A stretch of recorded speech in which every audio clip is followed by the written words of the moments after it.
regular meeting of the Board of Mayor and Aldermen for June 19th of 2012 will come to order. I'll ask everyone present to stand for the Pledge of Allegiance. I pledge allegiance to the flag of the United States of America and to the republic for which it stands, one nation, under God, indivisible, with liberty and justice for all. Please be seated.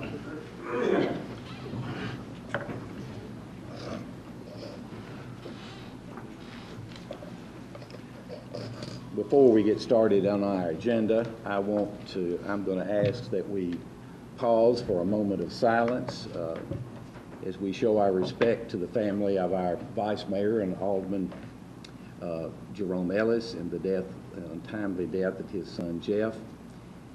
And may our thoughts and prayers be with the family during these very difficult times. Will you bow your heads, please?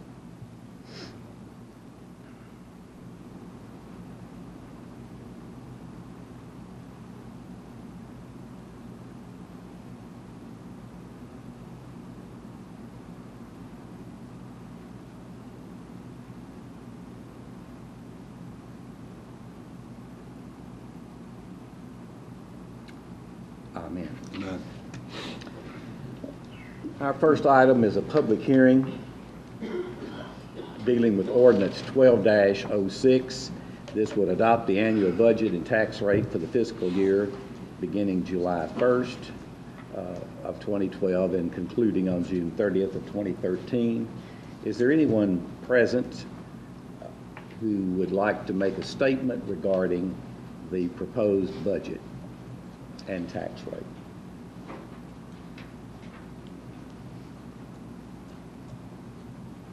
Hearing none, I'll declare the first part of that public hearing concluded.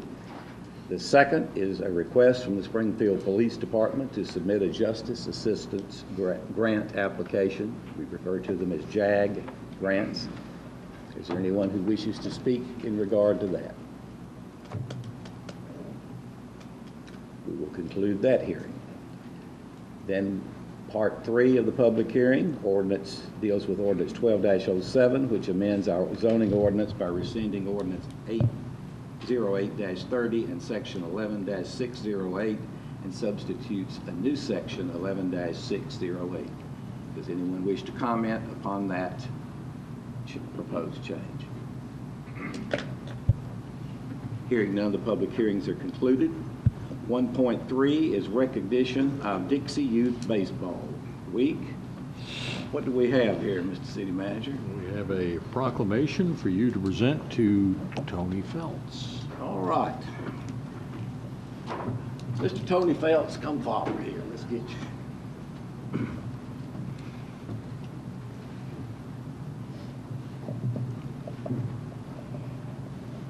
This gentleman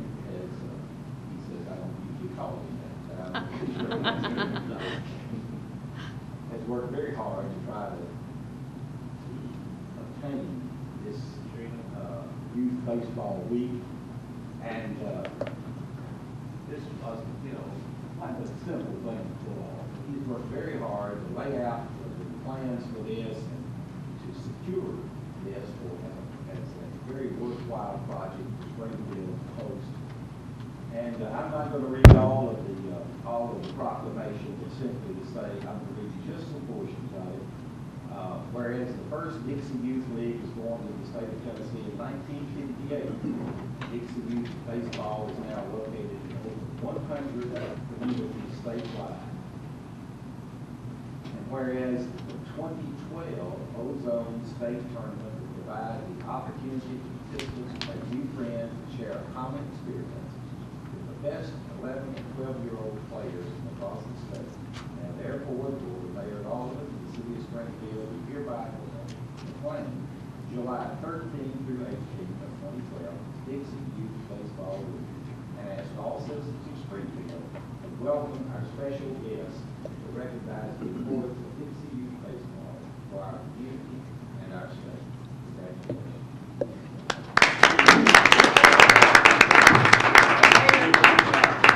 Congratulations.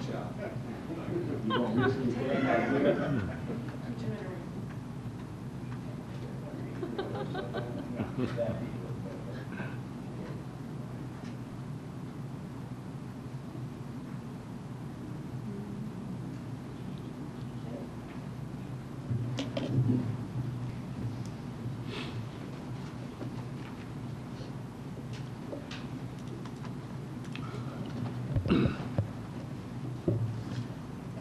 1.4 will be the approval of the minutes for the regular Board of Mayor and Aldermen from May 15th and the special meeting of June 5th. Is there a motion? So moved. Second. Second. Any discussion? Hearing none, if you favor the approval of the minutes, please say aye. Aye. Opposed, no. So ordered. The legislative portion of the agenda is next, and the first item here is action on the rezoning of some property along 2113 South Main Street from residential R7 to low-density residential for owner Mac Baggett. This will be a third and final reading on this proposal. Is there a motion? So moved. And a second? Second. All right, any discussion for final approval? Hearing none, I'll ask the roll be called. Snyder. Aye. Carneal. Aye. Hubbard. Aye. Shoemaker. Aye. Head. Yes. Pass 5-0. 2.2, to discuss and possibly take action on ordinance 12-06. This would be a second reading. This ordinance would adopt the annual budget and tax rate for the fiscal year beginning July 1st of this year and ending June 30th of 2013. Is there a motion? So moved. Is there a second? Second. All right, any discussion? Mr. Nutty. Thank you, Mayor. The ordinance before you is the ordinance that was approved on first reading, which keeps the tax rate at 89 cents and also put in the funding for the expenditures, another $164,601 through reserves. I would like to offer a second amended ordinance this evening, and I'll pass that out for your consideration.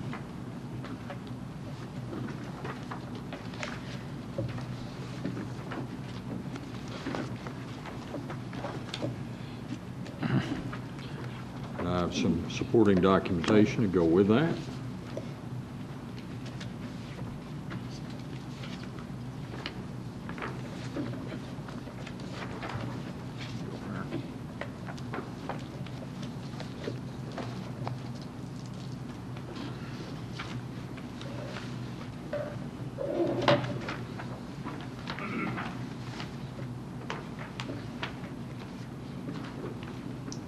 Okay, it was the understanding that we would, if we put in the tax rate of 89 cents, that we would also try to keep the reserve, the amount of reserve being used at $390,707.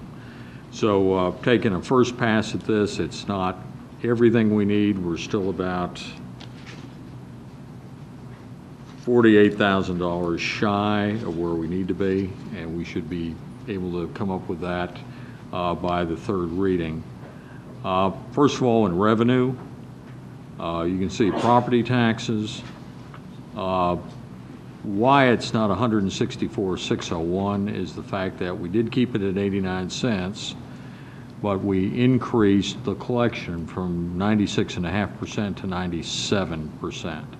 So that kind of only cut out, that saved us $15,000 right there, approximately a little over $15,000. Property taxes delinquent, we just got the May report and we should hit 120. So that's increased 8,000. Interest and penalty will come pretty close to 48. I don't think we'll hit it this year, but it's close enough. Local option sales taxes added $45,000 back in there.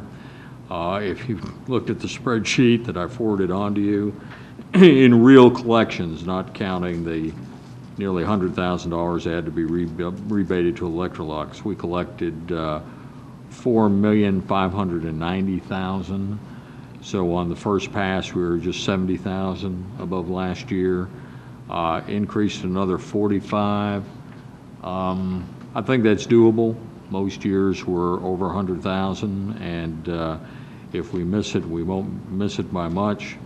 State sales tax added another 6,000 in, modest increase. Of course, we're looking at some grocery sales tax reductions coming up this year. Don't know exactly how much that'll impact, but we should be pretty close. The housing authority in lieu of taxes last year was around $16,000. This year it is $26,000, which is more about what it has consistently been over the last 10 years or so. So I increased that by $10,000. And the Justice Assistant Grant that we just had a public hearing on, that'll be received in next year. So the $15,509 is there. It is offset evenly in the police department. If you look on the second page, near the top of the page, firearms, with an equal expenditure of $15,509. And then what I've done is just taken very modest passes at some of the line items in the general fund. Community development reduced their budget by $2,000, engineering by $1,500. General government services, as we talked about last month with the new subsidy agreement that you will be approving tonight. With a one-time grant, we reduced that bus service by $18,931. Fire department took 6 line items and just made very modest changes there in the amount of $4,000. General government buildings, $500. Golf course, a couple of $1,000. Police is going to be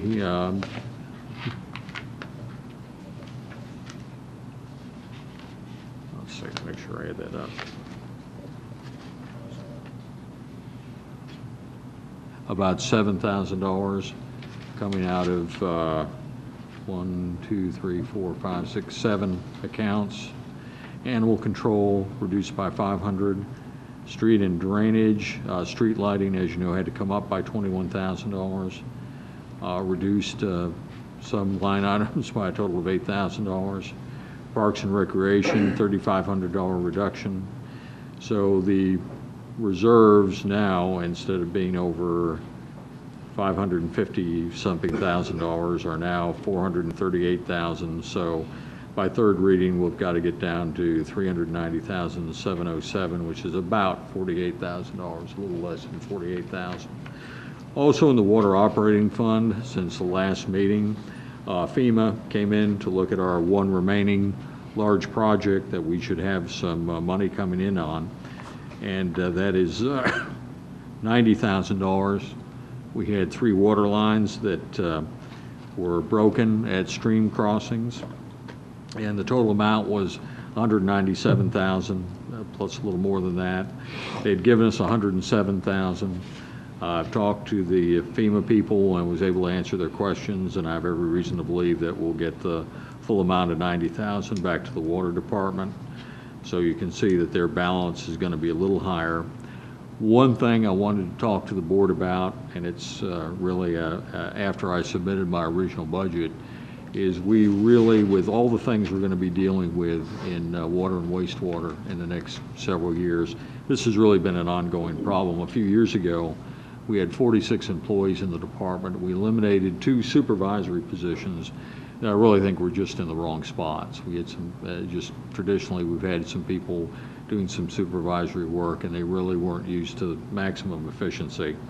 What I'd like to do is to possibly by third reading add another supervisory position. We only have 3 really supervisors right under Roger. We really need a 4th. I was really interested in having the construction supervisor have all other ancillary job duties eliminated and assigned to somebody else so that that person could be with the crews in the field. We've got 150 plus square miles of a water line to maintain, and we only have about 4 crews. So that person really needs to be out in the field and not so much out in the office. So I was hoping that maybe by third reading, come back with you and for your consideration to add another position there. But it is not in this particular amendment. So, Mayor, if the board is satisfied with those changes, then what you would do is entertain an amendment to the ordinance that would reflect this amendment. And then vote on that, and then vote on the amendment, and then vote on the ordinance. All right, you've heard the proposed amendment outlining various changes to help make this budget come more aligned with using less money from reserves. Is there a motion on the amendment? So moved. Is there a second? Second. All right. Any discussion on the amendment? Hearing none, I'll ask that the roll be called on the amendment. If you favor these changes, you vote aye. If you're opposed, vote no. Hubbard, No. Shoemaker, Aye. Snyder. Aye. Carneal, Aye. Head, Yes. passed 4-1. All right, now we're on the main motion. Any discussion on the main motion? Yes, sir. This would keep taxes as they are at 89 cents. Mr. Hubbard? I would still like to reiterate my position on it. And I would refer again to your final paragraph in communication you sent us. It's in order to remain critical for the city of Springfield to gradually increase property taxes, utility rates, and other fees in order to maintain an adequate level of service to complete projects that have been on the drawing board for the last decade. It's equally important to keep operational costs stable over the next 3 or 4 years and not to commit to funding new programs or capital improvements without making provisions to provide the financial resources and cash flow to meet the requirements. And then to put in one of my good old Texas twists as a offensive tackle on the college football team, when the quarterback got us up to the line and he saw a defense that was going to snuff out this play, he called an audible. So I think we need to cause an audible and vote for this increase. That's all I have to do with it. Other comments? Hearing none, I'll ask that the roll be called on the main motion as amended. Head, Yes. Carneal, Aye. Snyder. Aye. Hubbard, No. Shoemaker, Aye. passed 4-1. All right. Motion is passed. 2.3. This refers to ordinance 12-07, makes certain, this is a second reading, certain changes in the zoning ordinance, as we mentioned earlier when we outlined this item in public hearing. Is there a motion? So moved. Second? Second. Any discussion now? There.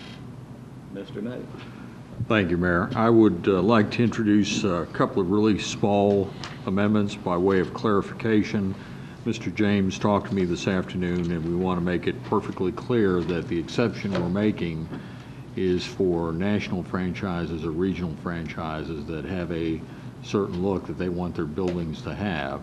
So that's what we're addressing, and I would suggest a couple of things. In the cover ordinance, the third whereas, first and the second whereas, it says, whereas some corporations require their corporate or franchise buildings to meet architectural and material specification for a standard corporate design in order to be readily identifiable in locations all over the United States. And now in the third whereas, I'd like to add one word, whereas it is the intent of the city of Springfield to allow such businesses more options.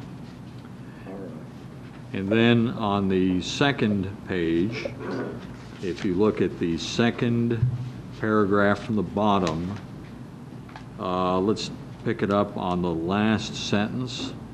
Such buildings may be constructed with other durable and decorative materials if required by their, and I'd like to add the words, national or regional corporate owners or sponsors, and approved by the Springfield Planning Commission. All right. right, so you're wanting an amendment on these, with inserting these words. That's correct. All right, we have a motion on Not on So moved. the, no, not on the, okay.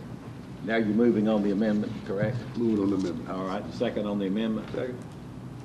All right, any discussion now on the proposed amendment? Hearing none, please call the roll on the amendment. Hubbard, Aye. Snyder. Carneal, Aye. Shoemaker, Aye. Head. Yes. Passed 5-0. All right, now on the main motion. Any discussion now on the main motion? Yes, sir. At the Amendment.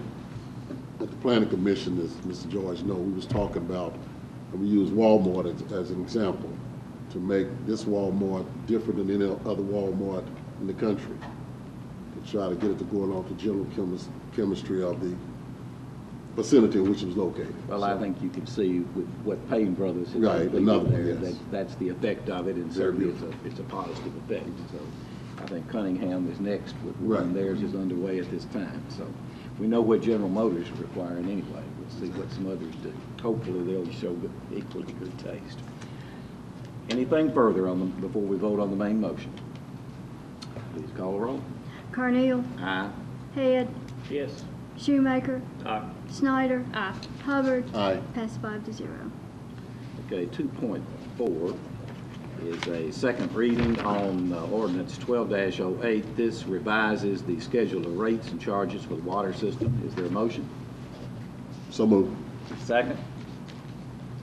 Second. All right, discussion. Hearing none, I'll ask the roll be called. Shoemaker, Aye. Carneal, Aye. Hubbard, Aye. Head, Yes. Snyder. Passed 5-0. Now we're ready for 2.5. This covers ordinance 12-09 on second reading and would put into effect a schedule of rates and charges, a new one for the sewer system. Is there a motion? So moved. Second. Duly seconded. Now, any discussion on this item on second reading? I might point out that these changes are required in order for us to stay in compliance with the rules and regulations of the state of Tennessee, which says that every enterprise fund has to operate in the black. Amen. That's what we're required to do. Anything further? Call the roll, please. Snyder. Carneal, Aye. Hubbard, Aye. Shoemaker, Aye. Head. Yes. Passed 5-0. All right, now 2.6 is discussion and possible action on ordinance 12-10. This is a first reading. Being a first reading, it has to do with refuse and trash disposal. I'll ask our city clerk if she will read that, please. Ms. Watson.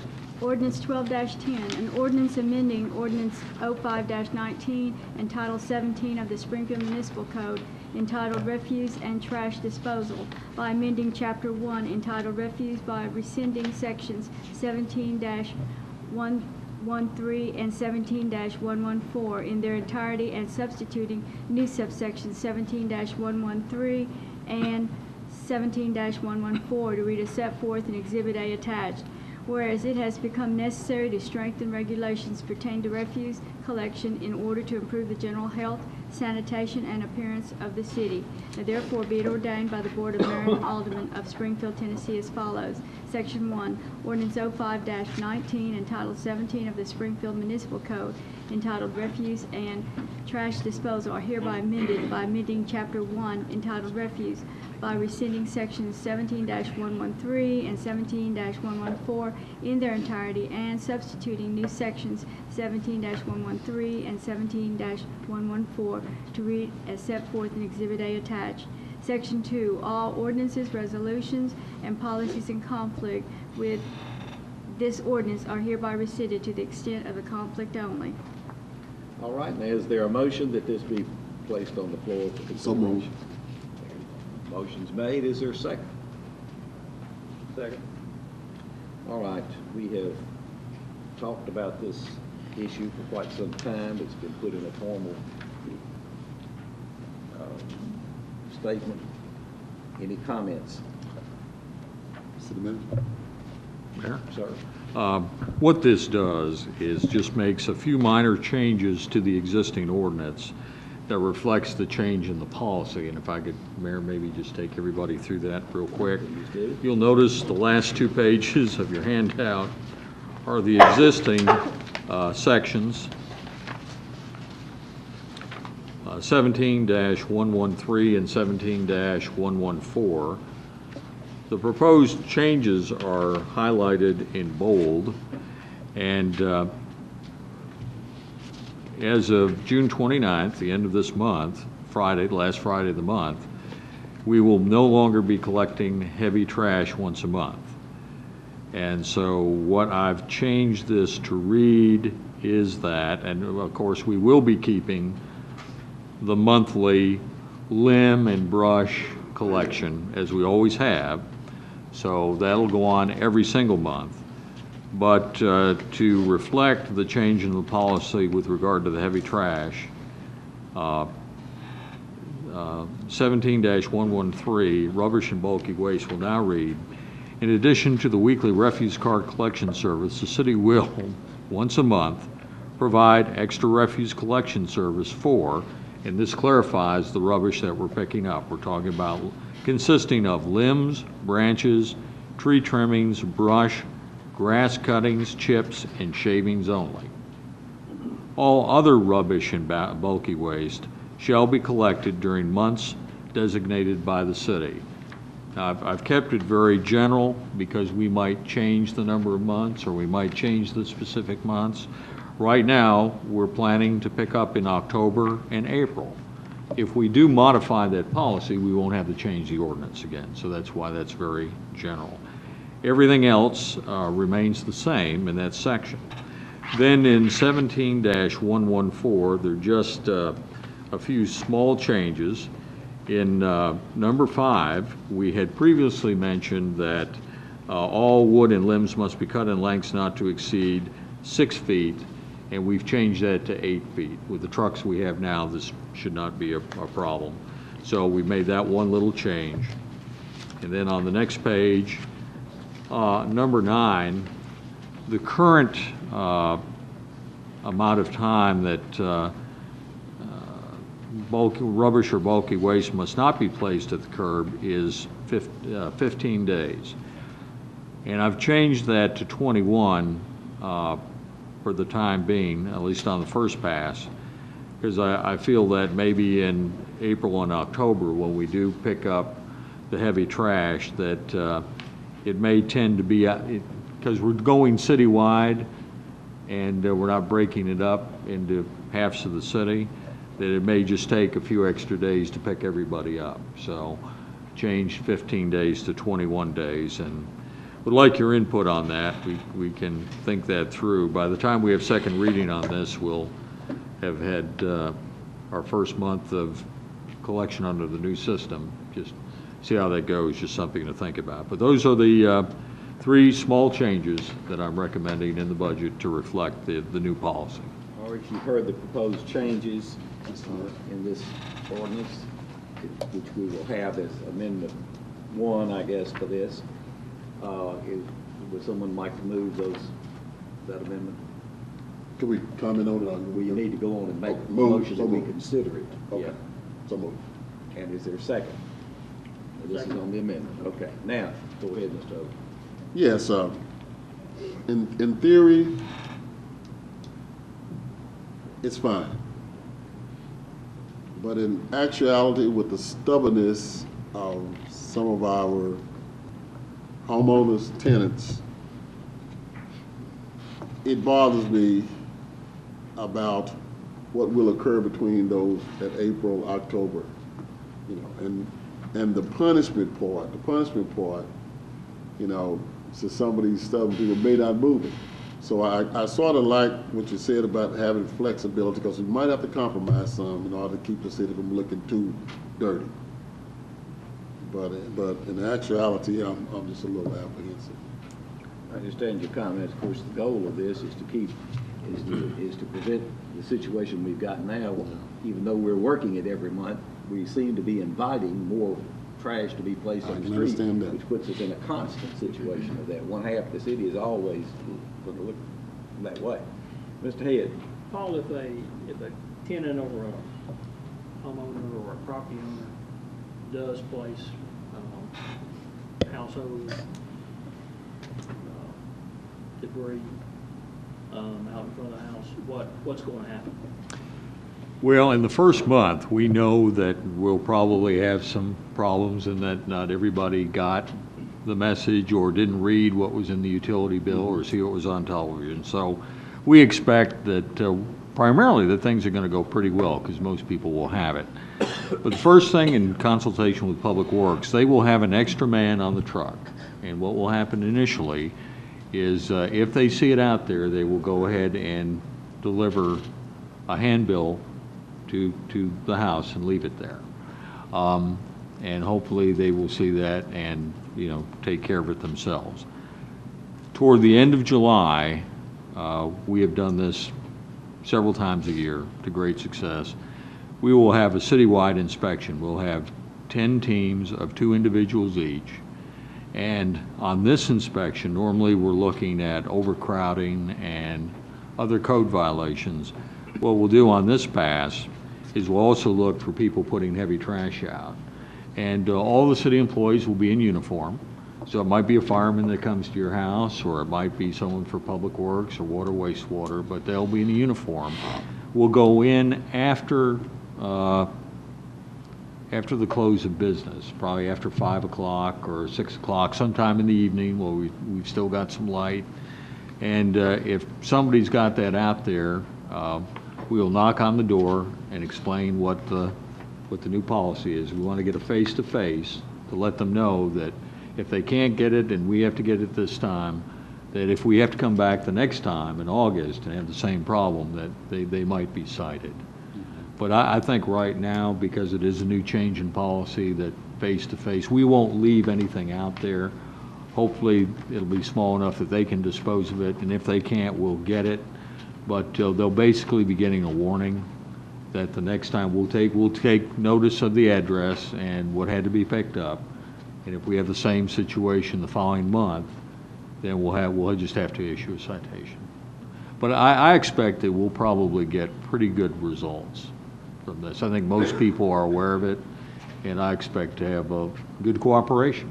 So we'll just see. And a citation would be to go to court? Go to municipal court. And what would be the fine for that? Well, it'll be $50 plus court costs. They can go up to. That's per day, a fine of $50, is it? Well, I'm not quite sure exactly what, I don't think that's really clear, but we do have court costs. Yes, it can be. Buffer?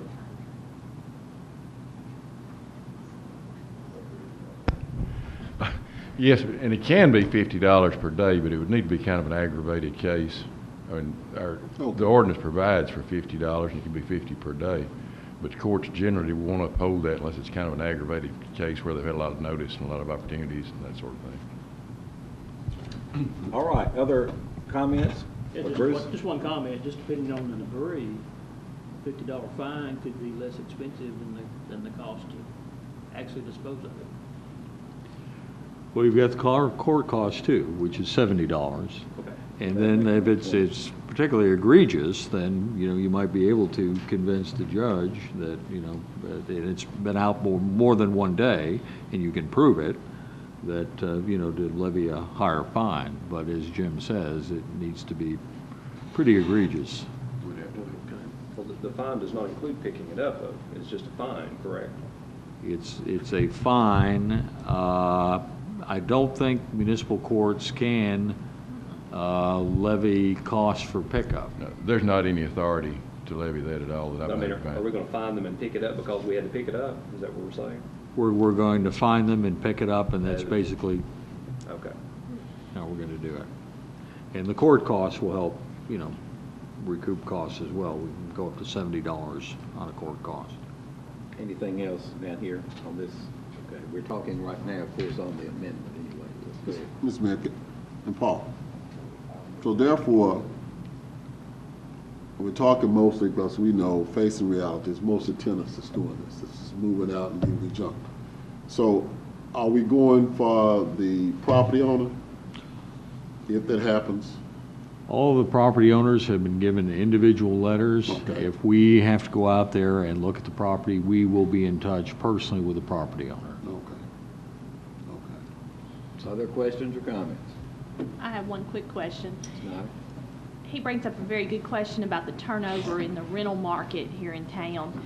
Are we going to tell them maybe when we turn their utilities on that, you know, they can't be leaving their things on the property out at the street?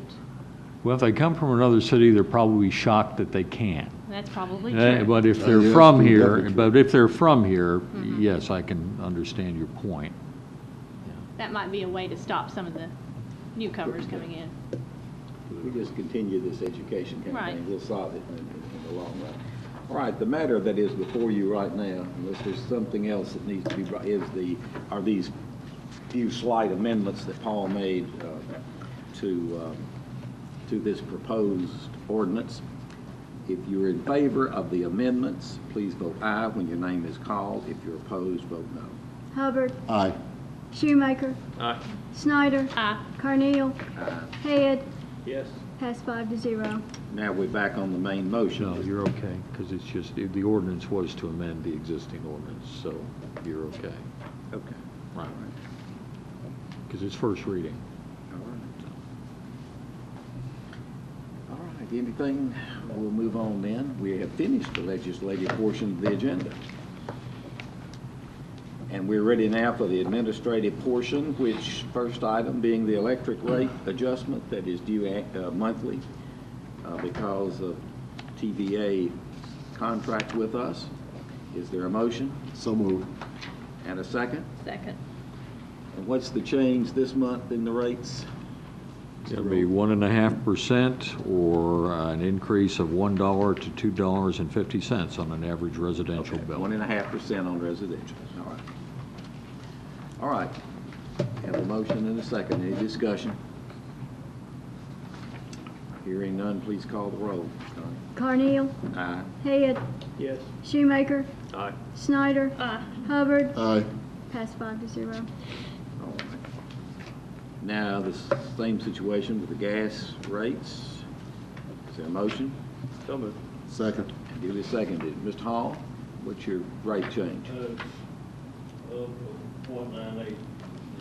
All right, not quite 1%. Okay. You have a motion and a second. Any discussion now? Hearing none, call the roll, please, ma'am. Hubbard, Aye. Snyder, Aye.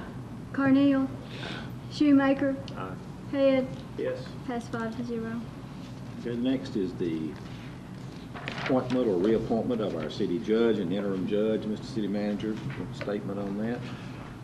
Well, Judge Dillahay and Judge Fleming have served, I think, at least 4 years now, and they're both interested in continuing. Okay. I think they're doing a fine job.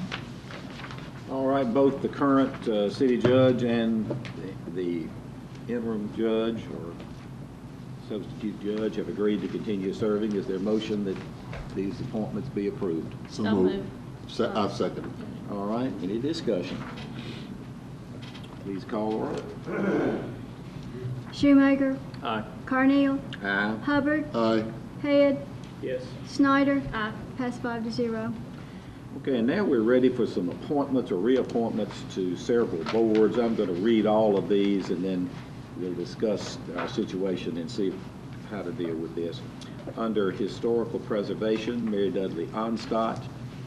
Then moving over on the next page, the Cemetery Commission, Leroy Ellis, Ward 2, Roger Carroll, Ward 4, Jim Campbell, Ward 6. Then the Beer Board, Steve Hyber, Ward 1, Joseph Sonny Long, Ward 3, and Albert Dale, Ward 5. Now, are all of these supposedly willing to serve again in their respective positions, or does anyone know? Mr. Heber will Will. he will continue on. I have not heard back from Mr. Campbell, but I'll try to make sure we get that taken care of by our special meeting before the end of the month. Either he or someone to replace him.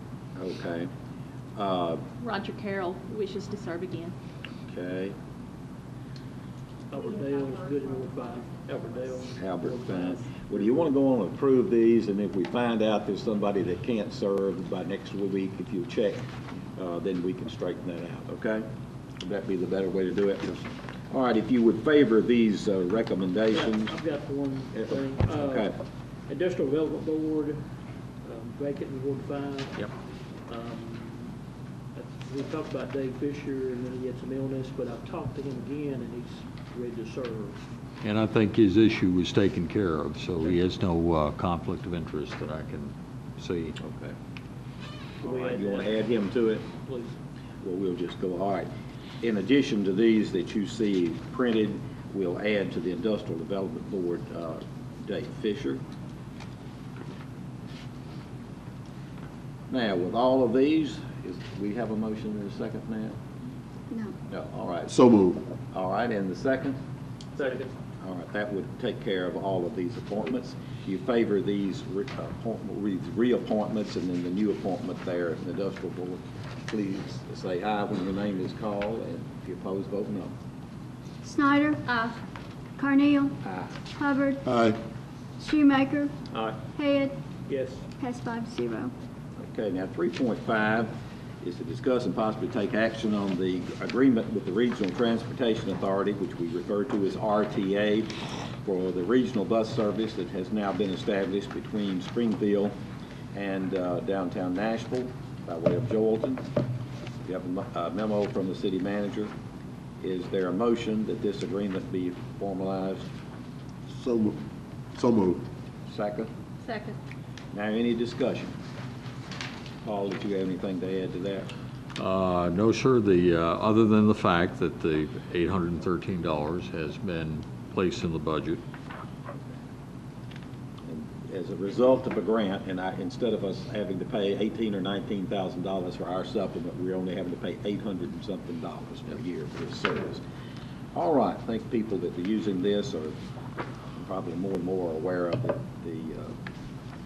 convenience and savings that are available to individuals who do use this service. All right, have a motion in a second now? Yes. All right, any discussion? I got a compliment from a person who rides the bus from the Greenway this morning. They really enjoy it. Good. Do we have ridership statistics at this point?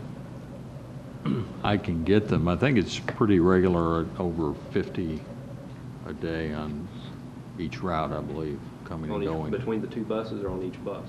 I think it's between the two buses. I'm not sure. I'll have to get that number for you. Okay, if you'll get that for us, that would help. Okay, anything further? Please call the roll on this. Head. Yes. Carneal. Aye. Snyder. Aye. Hubbard. Yes. Shoemaker. Aye. Pass 5-0.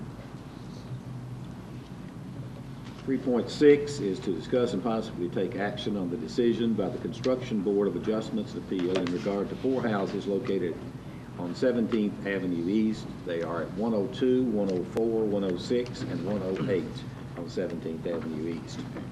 The action of that appeals board was, To require to have them removed.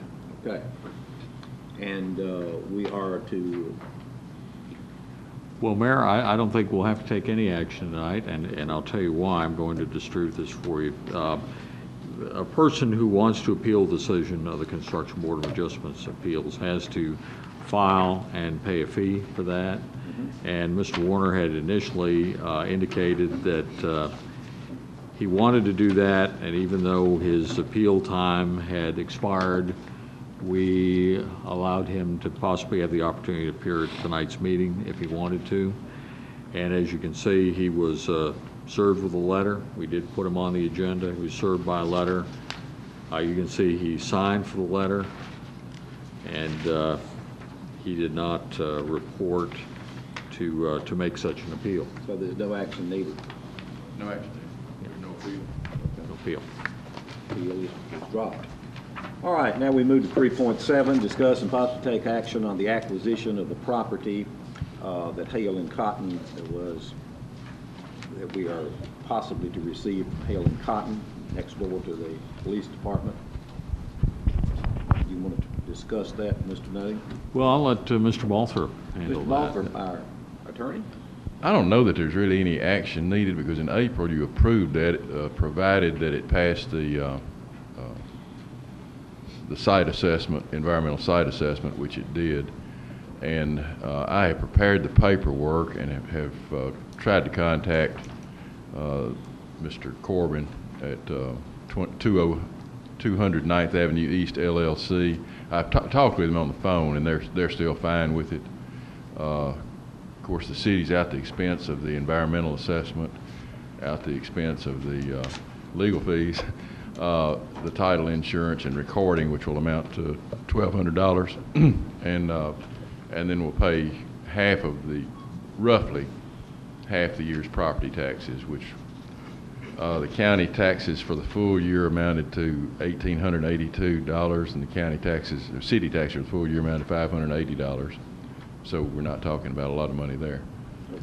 And I really think in April you approved it subject to the environmental assessment. Paul? Were you comfortable, Jim, with the amount that it seems reasonable as far as the value for the IRS purposes? I think we're okay with that. That's basically what it is for tax purposes.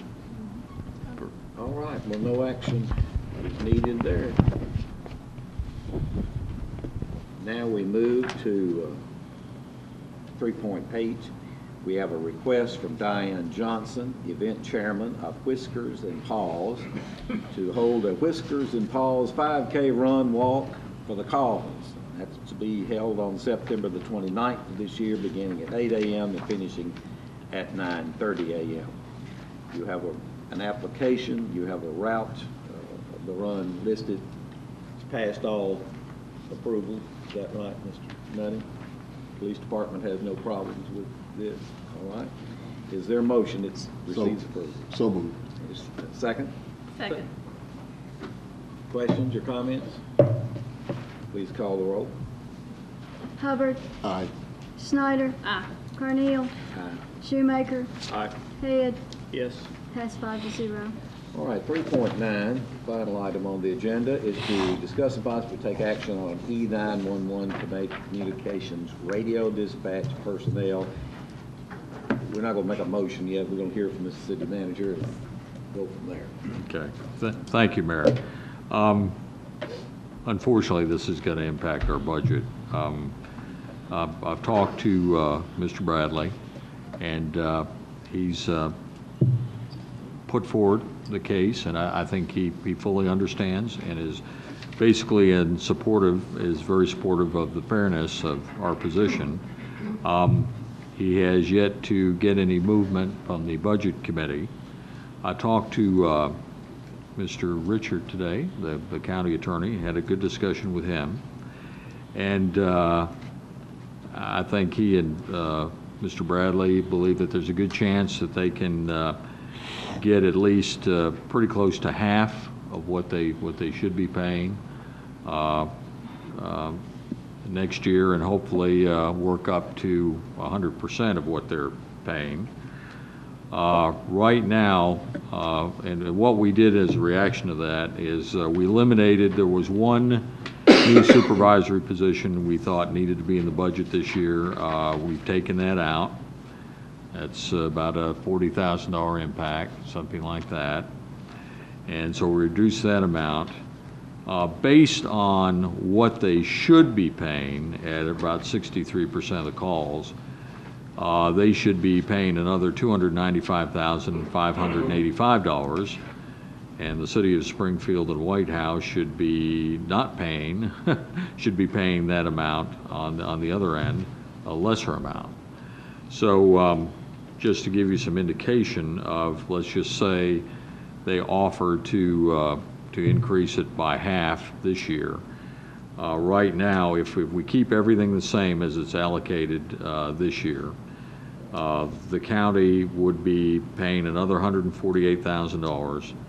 Their total amount would be $663,502. Based on what the city's paying now, we would have our amount reduced by $124,024 to drop that to $402,613, and the city of White House would see theirs reduced by $23,976 to an amount of $182,483, with the budget amount remaining the same, $1,248,598. So even if they do pay half, we're still going to have to come up with some more money to be able to continue to fund it without doing anything drastically. I have talked to, the issue is, well, what happens if we just go ahead and take back dispatch? Well, we can do that. It's not going to save us any money. It's not going to save anybody any money. It's probably going to cost the county money, and the fact that they'll have to really put the amount of dispatchers they need, because they'll have to respond just to their own calls, but it really doesn't save us any money. I've mentioned we have another department that we participate with, and that's the library. I don't think anybody really wants to go there. It's really not fair to them.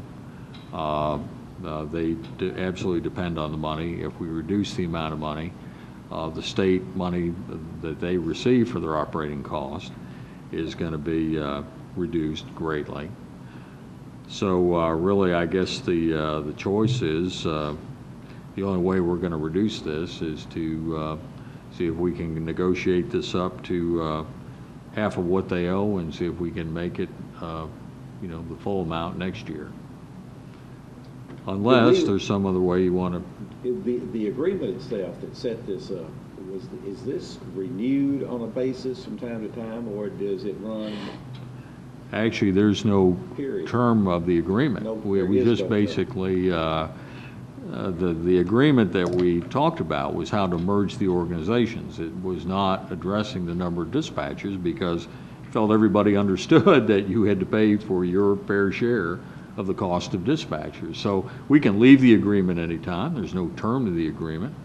It was simply how were we going to bring the two organizations together, and basically it said anybody coming over from the county was going to be paid the county was going to have to pay them at the city salary level and the benefit level.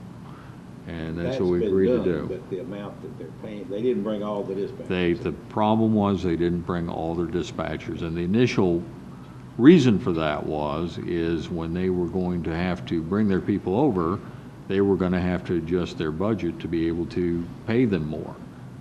So we went along with that and said, fine, temporarily that'll work. And we went to see them about 7 or 8 months later. Mike Wilhoit and myself talked to Mr. Bradley and Sheriff Holt, and told them that enough time had elapsed, that it was still a 70-30 cost center, and that we really needed them to bring over more dispatchers or provide funding.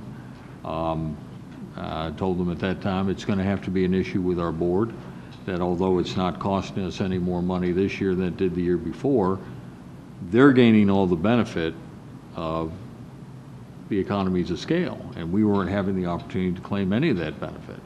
Even though our costs were not going up, they weren't going down like they should.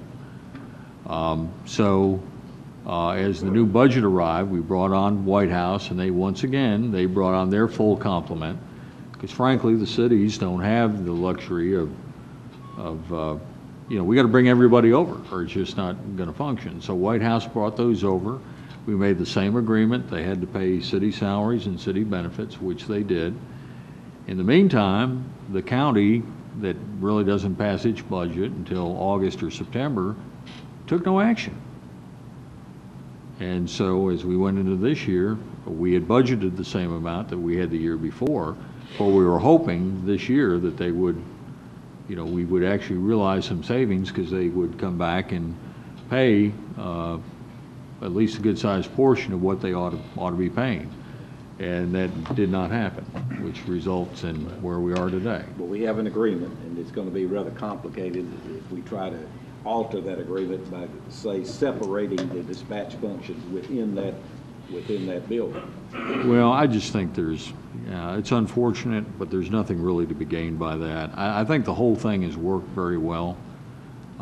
We've accomplished a homeland security system. We can communicate with 7 counties. Everybody in the county can talk to one another because we're on the trunk radio system. We got the dispatchers merged. One of the reasons to get everybody under one salary is you didn't want people in different areas of the building. You know, the city of Springfield will have the highest wages and benefits, and then the county would have slightly lower, and White House would have slightly lower. And you didn't want people moving between organizations to go for higher pay or whatever.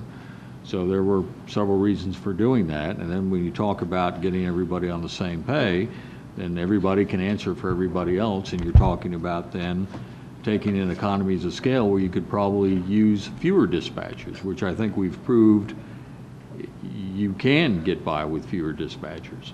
The fact is, they've taken all the benefit for themselves by not coming over. Instead of sharing that benefit, and that's our issue. Mr. Mayor? Go ahead, Mr.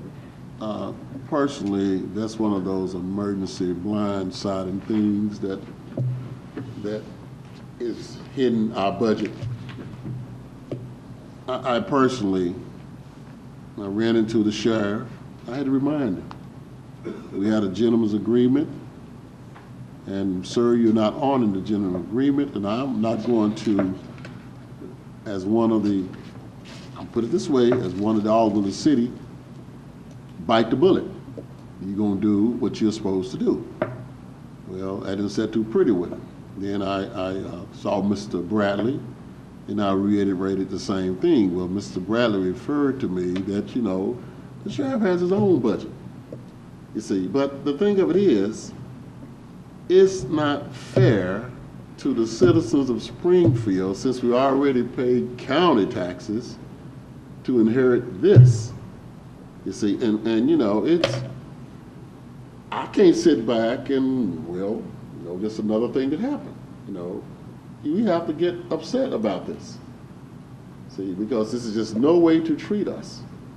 When they sit out there, understand me, when we voted this thing in and agreed to deal with them. See, but one thing, we should have probably had a bona fide contract saying, you know, there's no default in doing what you have to do. So therefore, I'm just calling the county out. I'm not pleased with it on behalf of the citizens of Springfield. Are there other comments? Well, I think in retrospect, yeah. And I think in the future, I think half and half is just unreasonable. I mean, we did a few things. We've participated very well with them on everything, and they've kept their word on everything until now. I'm sad to say. But the library, we go half and half. We never have an issue. There's not even a contract there. We've done airport agreements with them, half and half. There's never been any agreement there. I think basically, however, from the fairness, from a tax standpoint, Springfield citizens are paying more. Exactly. And for us to, for example, participate in the college, which we went 50-50 on, it really cost us, for every penny anybody in the county pays, well, we pay the same penny, plus we have to pay about 3 more pennies, more than that, to meet the amount of money to meet our share. So I think anything we do with the county in the future, I think we've kind of gone out on the library expansion, we've kind of indicated to them, and I think we need to keep our word that, you know, at least on the construction of the new library, that we'll go half and half. But I think on anything that we do with the county in the future, unfortunately, I've learned my lesson, and I'm not going to maybe the ratio just needs to be adjusted. Yeah. All right, now we'll need to meet one more time to pass this budget on third reading before the end of the fiscal year, and I believe that extra meeting is set for 1 week from today which will be June the 26th at noon. Just reminding you of that. That's the primary reason that we will be meeting on that day. You have anything further? I do want to say that we'll see what we can. This has an impact on the budget, so we need to get some answers from the county, and if we don't, we have to be prepared to make some adjustments. Well, of course, we may have to. You know, you're not going to know till they get a budget done what they're actually going to do, so we're going to have to talk about it again anyway. Okay. Anything further? Well, Mayor, I do have City Manager's report very briefly. Just a total of 31 unsafe structures have been demolished in blighted areas since January 1. 22 have been removed by the owners and 9 have been removed by the city, and a total of 6 are undergoing repair. The Carr Creek Sewer Interceptor Line has been repaired, and the contractor is in the process of placing riprap along the stream bank to protect the line. And once again, beginning the last day of heavy trash pickup for a while is going to be June 29th. And we're really not trying to eliminate a service. We're trying to present it in another form. The issue is we're the only city that we know of that allows heavy trash to be put out every month. And the real issue is it really hurts the impression of our city. And people come in, they want to buy houses. They're used to having their streets kept neat and clean. And it just doesn't work well for us. It doesn't work. That's why other cities don't do what we do. So we are going to have a change. We are going to continue the offer the service, but it'll be during the months of October and April of every year. We will continue to pick up limbs and brush like we have every month. If you do have some heavy trash that you need to dispose of, you can use the county transfer station, or you can go to Public Works. If it's relatively small, it's one item or a small bag of loose trash that's bagged. You can go to the Public Works Department during business hours and dispose of it there. So we're really not trying to eliminate a service. We're just trying to give it to you in a different format that's going to make the city look a lot more attractive. I think that's well said. Mr. Mayor? Yes, sir?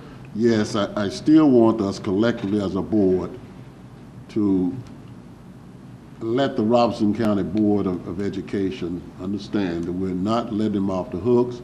The feds will be in next month. I think collectively as a board, we should definitely meet with them to discuss our issues. And we collectively as a board should really monitor whatever type of action the Board of Education take this summer in their so-called approaches to remedy some of the situations. Because it's just not looking good, it's not setting well, and citizens are fed up, which I have told them, you know, we need to just do some boycotting.